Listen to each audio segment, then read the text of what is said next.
Hi. My name's Hannah Phang, and this is Bruno Silva. Hello. And so we've all bought clothes before that seemed like a really great deal. But those cheap clothes cost a lot more than we tend to think. The apparel industry is now the second most polluting industry in the world, and it accounts for 10% of the world's total carbon footprint. And so there's a huge disconnect between the way we buy clothes and the impact that's having. Most of the efforts to reduce the impact of fashion are happening on the manufacturing side. But making clothes better won't do much if we keep consuming them in the same way. And so the real solution is getting people to buy less.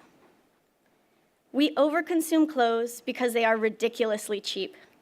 There are new trends every week, and we're able to try all of them because of the low price. And as a result, we consume 5 times the amount of clothing we did in 1980. So this is known as fast fashion. And fast fashion retailers today are mainly targeting college girls. This target audience wants to wear new outfits all the time without having to spend a ton of money. The way they look is vital to them, and they explore their identities and their relationships through what they wear. And so how could we get a group of girls who shop weekly to change their ways and buy less? So we discovered they're not going to wear the same thing twice, but that they have an existing behavior that allows them to do so without having to buy something new. College girls share clothes. Sharing solves their need of wanting to look good by feeling like they're wearing something new, and they don't have to buy a new item, and so the clothes they already wear get a lot more wear. And so we began by testing a range of ways to get women to share clothes more often, like a clothing library, or expanding their sharing networks so they had access to a lot more clothes, to collaborative consumption. So getting women to buy clothes together with the intention of sharing them. From what we learned, we moved forward with the goal of getting women to share the clothes they already have more often and with more people. So we began working with a group of college students to better understand how they're currently sharing clothes. It's a typical Tuesday morning for our friend Supriya, a member of the Zeta sorority who lives in the NYU dorms. Her sorority has a mixer this weekend, and she's worried about what she's going to wear. She'll be meeting a lot of new people, and she really wants to make a good impression. While she's scrolling through her Instagram feed, she sees a dress her friend Harmony wore the weekend before, and she thinks that might be just the best option. She then texts Harmony, but she doesn't hear back right away. And concerned that she might not get a dress on time, she also texts Dory, Kathleen, and Karen, and asks them if she can borrow a dress. They all reply back with photos of a couple of options. There's a lot of back and forth through this process until she finds the right dress. And because it's New York, her sorority sisters live in dorms spread all across the city. And so this entire process can take up from 3 to 4 days. There is a need to make sharing clothes easier. And some sororities even have sharing spreadsheets like this one we're seeing here, or Facebook groups.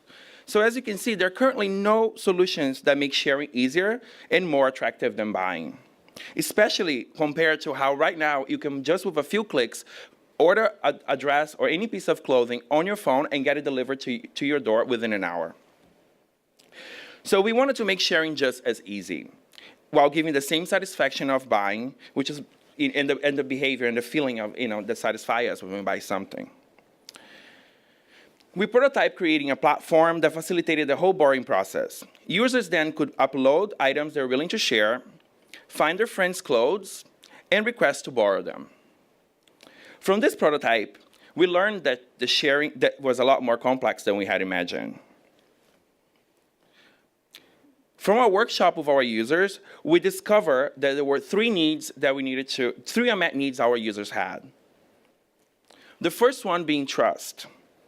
We needed to make them feel like they're sharing with reliable people. The second one was access, to make their networks clothes feel more available. And the third one was social media. It was the entire lives are happening on social media already, so if we wanted to be visible to them, it was important that we tapped into those behaviors. So when we responded to these needs, in our final prototype, we saw an increased number of users and transactions, and we were very happy that it worked. From here, we developed Clo, a clothing sharing app for college-age women. Going back to our friend Supriya, on Clo, she can upload items she's willing to share with her friends. She can borrow items from her friends and friends of friends or people in her dorm, and arrange all of these transactions here in her phone.